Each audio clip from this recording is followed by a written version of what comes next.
अब हम पद्य खंड में पाठ 3 प्रेम और सौंदर्य के अंतर्गत घनानंद के पद का अध्ययन करेंगे। इसकी रचयिता घनानंद जी हैं। इनका जीवन परिचय है।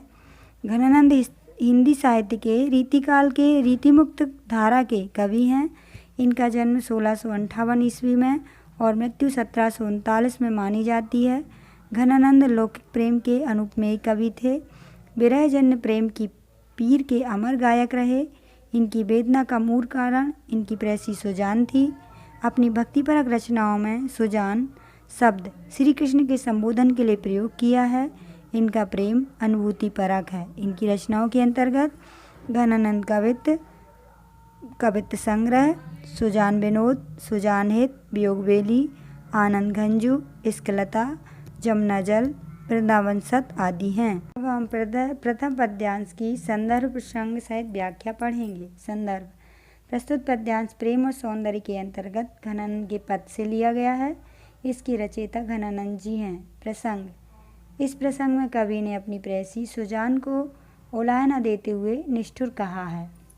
व्याख्या: कवि घनानंद अपनी प्रेयसी सुजान के रूखेपन से दुखी होकर उलाहना देते हुए कहते हैं कि आपो ही तो मन हेरी हंसे, हे सुजान, पहले तो तुमने हंसकर मेरे हृदय को ले लिया और अब हंसकर मेरे प्रेम का मजाक बनाती हो।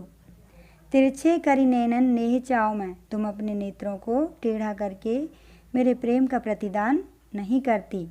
कवि ईश्वर से निराश होकर कहता है कि हाय दई अर्थात हे ईश्वर, सुविसार दई, विसारना अर्थात भुला देना, मेरी प्रियतमा ने मेरी सभी यादों को भुला दिया है।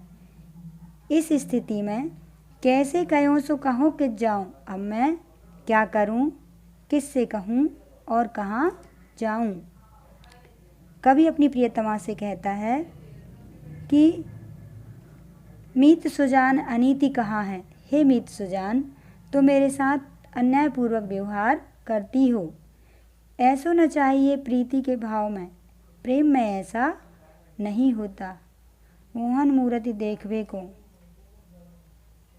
कृष्ण रूपी सुजान को देखने की कवि की तीव्र इच्छा है। इसलिए वे कहते हैं कि तरसावत हों बस एक ही गांव, मैं और मेरी प्रियतमा एक ही गांव में निवास करते हैं, अर्थात उनकी आत्मा हृदय में कृष्ण निवास करते हैं, फिर भी वो उनको दर्शन नहीं देते। वे अपने दर्शनों के लिए उनको तरसाते रहते हैं। काव्य सौंदर्य: ब्रजभाषा, मुक्त छंद शैली, वियोग श्रृंगार, विरह भावना,